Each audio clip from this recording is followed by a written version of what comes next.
Bismillahirrahmanirrahim. Bismillahirrahmanirrahim. Alhamdulillah. Wassalatu wassalamu ala Rasulillah wa ala alihi wa sahbihi wa mawala. Ikhwati fillah, kita lanjutkan sedikit materi kita. Tadi kita sudah berikan penjelasan poin pertama dari definisi hukum syar'i, di mana hukum syar'i adalah khitabullahi ta'ala.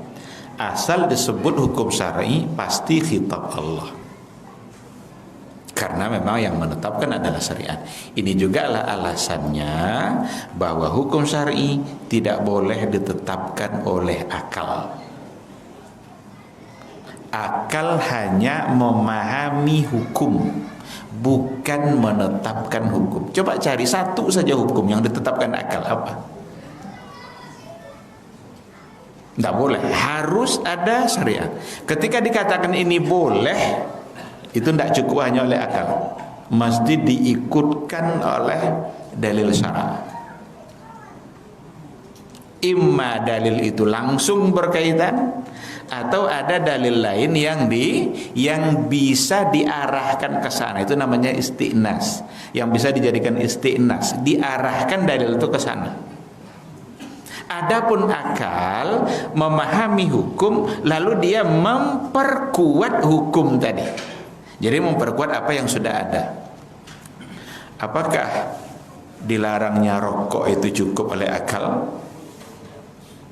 Enggak.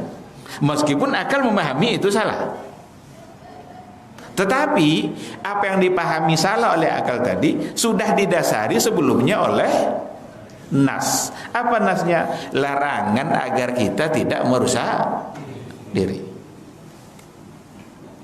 Wala tulqu bi'aidikum ila tahluka. Jangan kalian jerumuskan diri kalian ke dalam kebinasaan. Ini ayat yang maknanya sangat umum sekali, sehingga apa saja kalau seandainya bisa merusak dan membinasakan kita, hukumnya akan menjadi haram. Apa hukum angkat-angkat motor?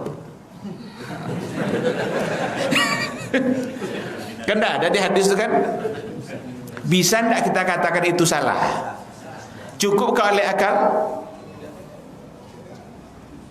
Akal tidak bilang salah dia sebelum ada ayat tadi, wala tulqu biaidikum ila.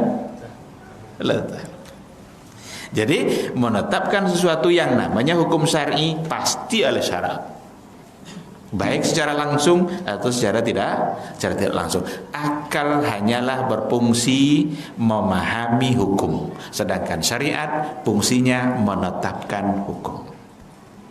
Ini poin pertama. Kita masuk pada poin yang kedua. Al-muta'allaqu bi af'alil mukallafin. Bahwa khitab Allah Ta'ala ini itu hubungannya adalah dengan perbuatan orang mukallaf. Apa makna perbuatan di sini? Apakah cukup perbuatan saja, atau kata af'al di situ mewakili baik perkataan maupun perbuatan? Karena kan ada perkataan, ada perbuatan kan. Sekarang dikatakan bi af'alil mukallafin. Tidak ada sebut situ aqwal. Kalau kayak definisi sunnah itu kan ada qaulan wa fi'lan. Berarti berbeda antara qaul dengan fi'il. Qaul itu ucapan lidah, kalau fi'il perbuatan anggota tubuh. Yang dimaksud dengan af'al di sini itu mencakup semua aktivitas dan kegiatan para mukallaf, baik perkataannya maupun perbuatannya. Bahkan Imam Zarkashi dalam Al-Bahrul Muhitnya masuk ke dalam af'al di situ al-i'tiqad, kerja hati. Syekh Muhammad Ibn Shalih Al-Utsaimin berbeda dengan mereka. Dalam buku ini beliau katakan kata-kata af'al di sini itu ma ta'allaqa bi a'malihim, yang berkaitan dengan amalan-amalan mereka. Lalu ia katakan fa kharaja bihi ma ta'allaqa bil i'tiqad, maka keluarlah dari amal di situ apa yang berkaitan dengan i'tiqad. Fala yusamma hukman bihadzal istilah, maka tidak disebut sebagai hukum dengan istilah, dengan definisi yang tadi itu menurut beliau. Tapi beliau berbeda dengan ulama-ulama yang lain. Yang lain mengatakan i'tiqad itu pun bagian dari hukum. Apa contoh i'tiqad? Itu dalam keyakinan, dalam akidah. Umpamanya meyakini bahwa Allah itu satu. Itu i'tiqad. Kan tidak ada amal kita, kan tidak ada gerak tubuh kita kan. Hati meyakini bahwa Allah itu ahad, wahid, kul huwallahu ahad. I'tiqad seperti itu oleh jumhur ulama itu hukum. Bukankah kita wajib meyakini itu? Kalau sudah dikatakan wajib meyakini berarti dia adalah hukum. Tetapi ini karena buku yang ringkas, dia tidak berikan alasan kenapa dia mengeluarkan i'tiqad dari hukum. Barangkali kecenderungan dia untuk memahami hukum masuk hanya dalam kategori amaliyah seperti yang pernah kita katakan pada definisi fikih, sehingga ia mengeluarkan i'tiqad dari hukum jika menggunakan definisi yang tadi itu, bi af'ali al-mukallafin. Tapi dalam buku ini yang saya kedepankan adalah apa yang dikatakan oleh jumhur ulama, bukan apa yang dikatakan oleh Syekh Ibn Shalih Al-Utsaimin yang mengeluarkan hukum. Nah, itu juga bukti bahwa kita tidak taklid. Bahwa kita tidak taklid artinya mengikuti semua apa yang diucapkan oleh ulama-ulama yang sudah kita anggap. Ada saatnya ketika berbeda dengan jumhur yang lain, yang mungkin saja jumhur memiliki alasan yang lebih kuat, itu yang lebih tepat untuk kita kedepankan. Sekarang perbuatan itu kaitannya hanya dengan mukallafin. Berarti tidak ada hukum bagi orang bukan mukallaf. Mukallaf itu apa? Kallafa yukallifu taklifan. Orang-orang yang mendapatkan pembebanan hukum, yang dibebankan kepadanya hukum, itu orang mukallaf. Dan ada orang yang tidak mukallaf. Siapa itu? Anak kecil, orang gila, orang yang sedang tidur. Ini berdasarkan nas langsung dari hadis Nabi. Ini rufi'al qalam. Rufi'al qalam an thalas. Diangkatlah catatan malaikat itu dari 3 golongan ini. Diangkat catatan malaikat berarti malaikat abai dengan mereka. Mereka mau ngapain itu tidak dicatat sama malaikat. Karena rufi'al qalam an-saghiri hatta yahtalim. Dari anak kecil sampai dia dewasa. Anin naimi hatta yastayqir. Dari orang yang sedang tidur sampai dia bangun. Anil majnuni hatta yafiq. Dari orang gila sampai akalnya sehat. Ketiga ini kalau kita analisa, ini fokusnya ada pada akal. Kenapa orang gila tidak dibebankan hukum? Akalnya tak sehat. Kenapa anak kecil tidak dibebankan hukum? Akalnya belum mampu untuk menanggung hukum itu, memahami hukum belum sanggup. Kalau di bay itu kau 50.000 agak kuyak-kuyak ada ambil ada. Bay itu kau 2.000 bawa ambil ada. Itu tanda anak kecil lah. Nyoba hawa yang nampak ada kan? Bay 50.000 tapi lah usah-usah nak ambil ada. Kalau awak yang mana awak ambil? Yang satu kan? Adonan satu itunya kan cara aja biar. Tapi kalau anak kecil enggak. Jadi akalnya belum cukup. Orang tidur akalnya tidak sedang berfungsi. Dan ini menggambarkan bahwa akal itu sangat penting dalam memahami agama.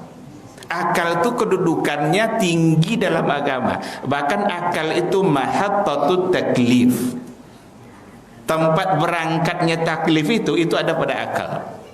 Tidak ada taklif bagi orang yang tidak berakal. Begitulah pentingnya akal. Tetapi akal mesti tunduk kepada syariat.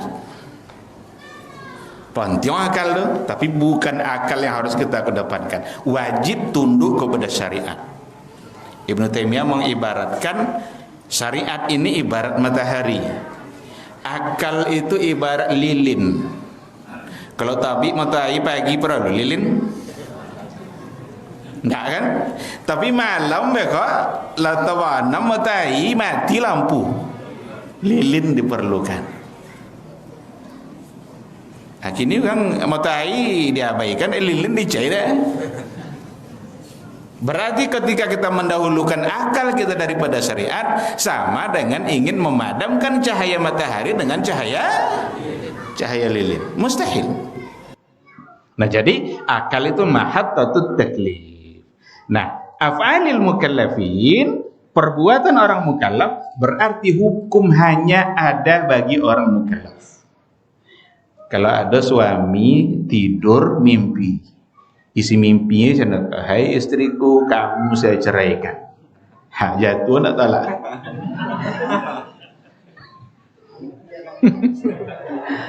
Tapi jangan pura-pura mimpi.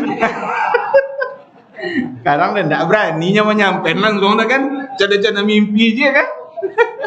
Kalau betul-betul mimpi saat tidur nggak berlaku. Kalau ada non muslim mimpinya, dalam mimpinya itu asyhadu an la ilaha illallah, tapi mimpi kan, pas bangun apakah dia muslim? Kenapa tidak? Karena ucapan yang dia ucapkan tadi, kata-kata yang dia ucapkan sedang dia tidak sadar. Orang sedang tidak sadar tak ada hukum. Di sini ini kata kunci sebenarnya. Dan nanti banyak masalah yang terkait itu. Apakah tolak yang diucapkan oleh suami yang sedang mabuk berlaku atau tidak? Nah, itu namanya tolakus sakran.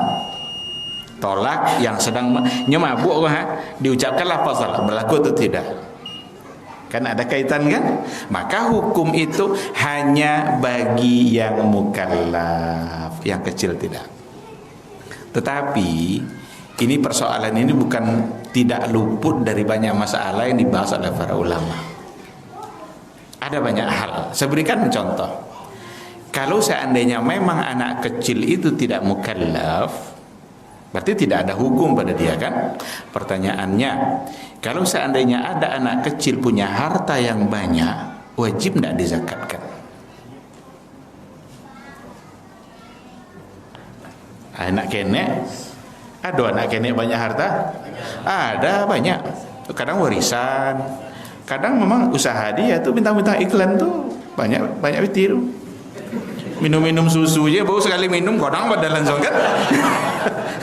Ada apa piti sudah tuh kayo itu kan kerja dia kan, berarti uang dia kan. Sekarang dapat dia banyak uang atau dia punya uang, wajibkah dizakatkan? Kalau dikatakan wajib, tadi kan tidak ada hukum bagi anak kecil. Kalau dikatakan tidak wajib, ternyata ada hadis Nabi mengatakan aulia tama itu hendaklah dia menginvestasikan, mengembangkan harta anak yatim itu hatta la ta'kulahu sadaqah, supaya tidak habis aja oleh bayar zakat. Berarti ada kewajiban zakat. Ini memang diperselisihkan oleh para ulama hukumnya, tapi yang lebih kuat nampaknya yang mewajibkan. Tetapi kewajiban itu bukan pada anak kecil, tapi kewajibannya ada pada walinya, ada pada ayahnya, karena anak kecil belum mengerti persoalan uang. Itu juga adalah sebabnya anak kecil dilarang untuk melakukan banyak transaksi yang berkaitan dengan uang. Bahkan salah satu dari syarat jual beli itu disampaikan oleh para ulama sebagai apa? Baligh, akil balik, agar dia tak ditipu oleh orang lain. Ini satu masalah. Masalah lain, kalau seandainya anak kecil pergi haji, pergi umrah, sah enggak haji umrahnya? Ada orang tua balau biobiti di boso do nar pai umrah 5 tahun 7 tahun pai sodo umrah, bolehkah dan sahkah? Boleh dan sah itu tuh hukum tuh, bolehnya ngomong kan berarti hukum kan, atau sahnya itu hukum, jadi hukum wata itu. Padahal tadi kita katakan bahwa hukum bi af'alil mukallafin, yang berkaitan dengan mukallaf. Nah, tidak boleh dong. Nah, ini juga dibahas. Karena kaitannya dengan definisi hukum. Nah, jadi hal-hal yang seperti itu keabsahannya ada, tetapi lam yusqit al-qadha, belum menggugurkan kewajibannya. Dan pahalanya bukan untuk dia, tapi untuk orang tuanya. Karena anak kecil belum ada dosa, belum ada pahala. Apakah anak kecil yang berpuasa dia berpahala? Berpahala enggak anak kecil yang berpuasa? Tidak, sebagaimana dia tidak berdosa kalau meninggalkan. Tapi ada pahala untuk orang litarbiyah, karena di situ ada nilai tarbiyah yang dilakukan oleh orang tuanya. Nah, apa makna lam yusqit al-qadha tadi? Belum menggugurkan kewajiban itu apa maksudnya? Maksudnya adalah kalau nanti dia sudah dewasa, kayulonya berbayar oleh dia tidak bisa mengatakan saya tidak wajib lagi haji karena dulu umur 7 tahun saya sudah haji. Tidak bisa. Karena haji yang umur 7 tahun dulu belum menggugurkan kewajibannya. Itu artinya. Nah, jadi hubungannya dengan orang tua, sebagaimana zakat tadi juga dikeluarkan oleh orang tua. Kalau memang seperti itu, jangankan anak kecil yang dikaitkan hukum, hewan pun akan ada kaitannya dengan hukum. Apa contoh? Kalau masuk kambiong di kebun, masuk kambiong di kebun, diusah-usah ada kebun cekah. Apakah yang punya kambing, kan kambiong rumahnya, jadi hukum bisa aja itu? Nah, yang tanggung jawab siapa? Pemilik. Kambing memang tidak punya otak, tapi pemiliknya harus menggunakan janganlah kambing macam itu. Karena nanti akan ada keterkaitan hukumnya bukan dengan kambingnya, tapi dengan pemilik. Sama yang tadi, bukan pada anak kecilnya, tapi pada orang tuanya. Nah, karena itu makna bi af'alil mukallafin, perbuatan orang-orang mukallaf nampak oleh kita, hukum hanya pada orang yang mukallaf saja. Yang bukan mukallaf berarti tidak ada hukum.